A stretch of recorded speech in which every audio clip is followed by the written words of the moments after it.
Welcome back to Let's Not Sugarcoat It. Season 3 is here and we're excited to dive into the core of communication, relationships, and leadership.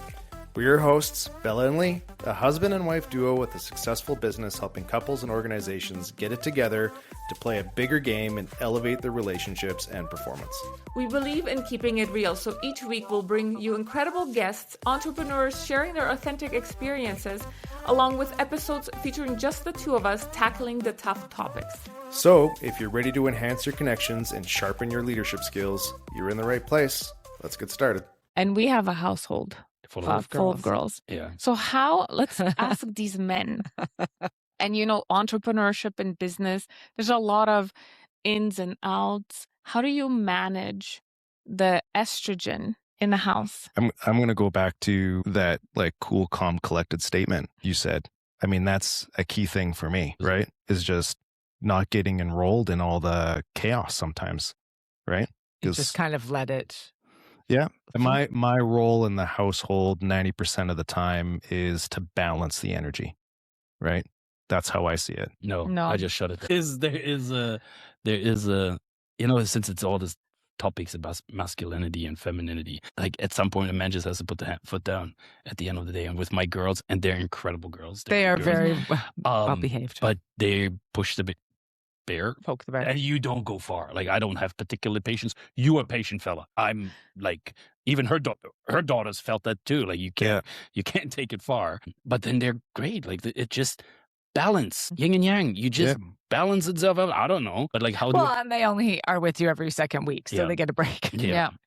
Well, and that's also, so what I'm not saying is being a pushover, right? Like, there's still boundaries. You still have a line, right? I'm still firm with them. Yeah. And there's many a times where, like, when I'm are around, the firm one. I step in and be like, nuh-uh, right? That's not how, you talk to your bubcha, talk to your mom, right? And we have they get some coaching, right? Yeah. And on how to be respectful, because that's the thing is this, it's like when you're not around, right? It's always just like moms always get the brunt of the emotional energy, I'm going to say. And because our girls are 13, so periods just came into the mix. Yeah. So it's, the other day, one of our girls was very emotional. We joked about something, and then we were like, yeah, you're awesome. And it upset her. She went and cried. And we're like, what is happening? And I asked her, I'm like, are you going to get your period? And she's like, I don't know. And I looked at the chart. I'm like, yeah. And then the next day she got it. So I'm like, see, like, you're just learning how to do the hormones. However, I'm also, like perimenopausal, like, 45, 46, your hormones start changing, depleting. And then we have my mom. It's 3 generations under one roof. 3 generations. It is. It's just. How good is her English? Is she watching your podcast? Yeah, she barely will understand now. No, she will understand some of it, but she doesn't listen anymore. She didn't like it when we were doing the book and speaker series, and I was talking about how I experienced my childhood versus how she experienced it for me. Right? That they never did anything wrong. It's that generation that you don't talk about your feelings. They don't talk. Yeah, they don't talk about your feelings. You just say yes, no. So that's So we're trying to navigate too. Yeah, you got all of that. Because you have a very different relationship with your kids than you had with your mom growing up. Yes. Yeah, and so you've got all these dynamics in the house, and then you're trying to build a business, and you're trying to build it together. Mm-hmm. Right? With your partners in business and your partners at home. Yeah. And those are 2 very different things. Yeah. Right? And you can't operate the business like you operate the household, although there are some things that have some crossover, but you got to learn how to not carry certain things into the business and business into the household, and then find time. No, you got to make time to be able to not do business, not talk business. Right. To focus on the kids, to focus on each other. Because we spend a lot of time together working the business doesn't mean that we're building the relationship connection, right? And so then we got to take time. Okay, let's go on a date night. Yeah. And we're not going to talk about work? Because as women entrepreneurs, we do operate a lot in our masculine, a lot. And that's when burnout happen. That's when, inflammation, sickness, hormone imbalances happen. And yeah, and then stepping into that feminine energy and leading with that, how has that changed your business strategy and communication? I and would who say you bring into your my circle? whole life has changed. Yeah.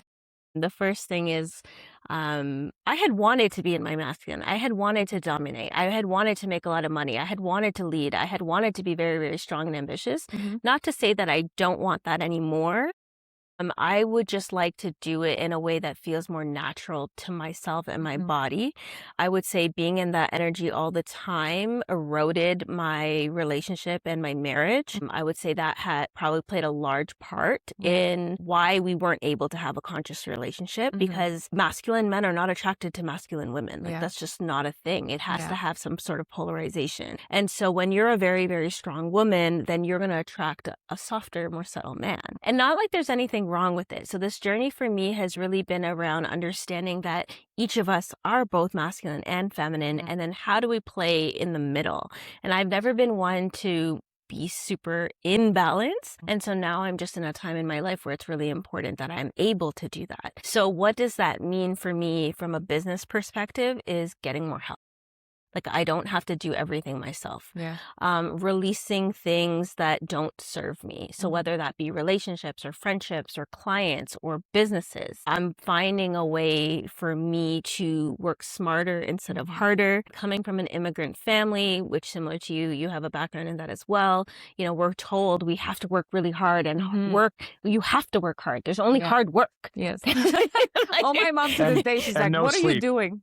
Yeah, no sleep. We're not allowed to sleep. I was never allowed to sleep. And yeah, it was like, my mom still doesn't understand what we do. And when we say we want to bring things online and I'm in this energy of softness, she's like, what are you doing? She doesn't understand. You have to go 9 to 5. Like it's still... rest. Yes. Rest. Unfortunately, I think there's been so much trauma over the years with so many things happening in the economy or political cycles that they don't understand the concept and they weren't afforded the opportunity or capability or luxury, really. We live in a time where our money can do some heavy lifting for us, right? And so my family very much had the beliefs because of their own trauma that when you make money, you hold on to it really, really tight. And so that's a lot of the work that I've been doing myself is untangling myself from these stories that are not even mine. This is, generations of poverty. I didn't grow up in poverty, but yet I have the same stories.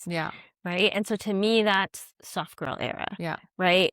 Getting more focused on investments. How can I build wealth so I'm not trading necessarily my time for money? Hence, my background professionally is in software and why I've come back into the software world. About 10 years ago, I manifested being a software CEO.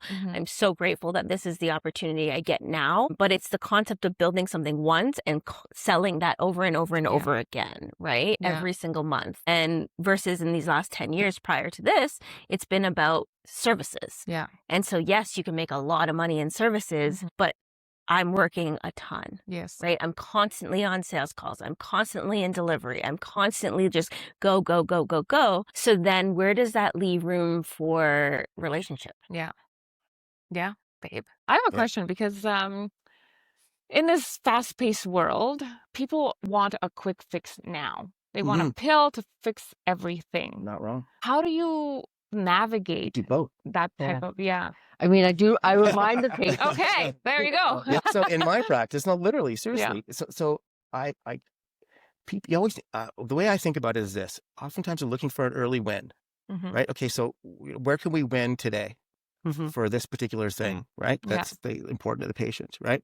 And then that brings them along the journey to be able to then circle back and deal with the why. You know what I mean? But oftentimes you have to get people out of the weeds first before they have even the inner ability and energy to deal with the why. You can't, flog a dead horse, right? If somebody comes to you exhausted, you can't say, well, you should go run. Yeah, right. Yeah, good idea. Yeah. Let's go to the gym. Right? No.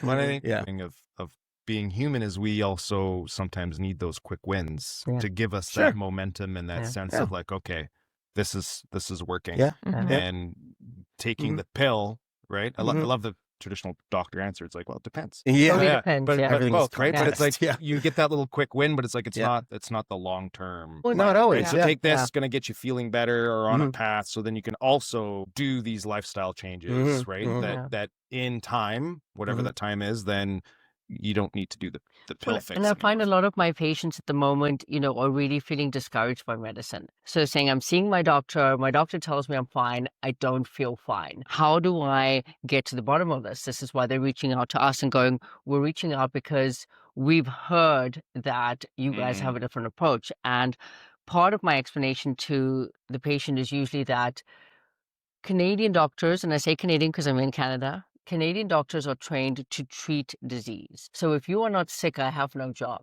right? So when you come in, if I can diagnose a disease and I can give you medication to help with that, then my job is successful.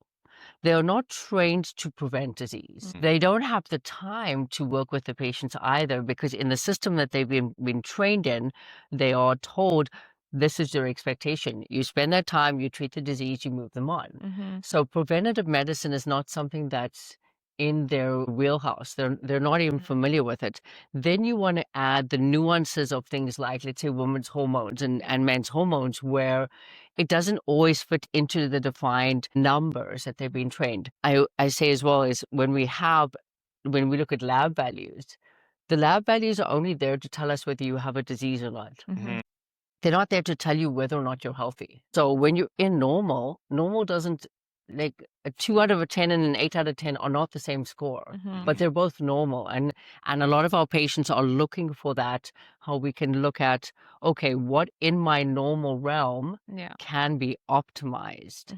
And then we're able to use both Western medicine and lifestyle and naturopathic kind of modifications to be able to kind of get them that journey, which is what they're looking for. So, like, when you sit there and you tell yourself that you're a biological female when you're not, you're kidding yourself. You're giving yourself this disbelief of something that's not true. And what is wrong with being true to yourself? Like, why is that so wrong? Like, to me, I can't wrap my mind around it. Like, I understand the concept of wanting to be the opposite sex that I was born, wanting to be the opposite gender, wanting to present this way, wishing that I was born this way. But I can also understand that it didn't happen. And in order for me to feel sane and to feel true to my own mind, I have to be able to accept that. And I don't understand how other people can't accept that. I think, because I feel like if we don't, what I love about that, I was just sitting in it, is like, then the lines get blurred in, like, that whole question, like, what is a woman, right? And in sports and in bathrooms, we've had so many transgender women compete in women's sports and blowing everyone out of the water. And how fair is that? As women, we also were fighting for rights for so many years. I mean, it's only been 50 years since we were able to vote or buy our own house or get a bank account without a man. And now I feel like we're losing a little bit of what it means to be a biological woman, because I still want to feel like I am a woman. We can celebrate, trans women, trans men. We can celebrate men. We can say, black people, white people, but I feel like sometimes, somewhere, the lines are becoming a little bit blurred of women's rights now being kind of taken away. I'm like, no, I can't be a mother. You're going to take away motherhood for me? Like, that's what makes me a woman. And I want my children to always be their mother. Right? So there, like you said, we could celebrate everyone. But we do need to honor each, I feel, gender and transgender, and we can have space for everyone without taking away spaces for, I'm going to speak for myself, for women. Yeah. So what a lot of that falls into, I think, is that where people basically feel like, oh, well, so basically what you're saying, in order for me to be accepted, I have to be passable. And it's like, a lot of people get offended by that. And I'm like, no, you do. You have to be passable. If you want to be comfortable and have people around you feel comfortable about you walking into the women's room and being completely non-threatening and just going in and using the bathroom, washing your hands and leaving, you have to be passable. You can't go in there looking like your husband with the dress on and be like, I'm a trans woman, so I'm using this space. No, you're not passable. Whether you feel like you should be a woman or not, you're not at that stage. We hope you enjoyed today's episode and gained valuable insights to elevate your life and business. If you found value in our conversation, spread the love. Share this episode with family and friends, and let's grow this supportive community together.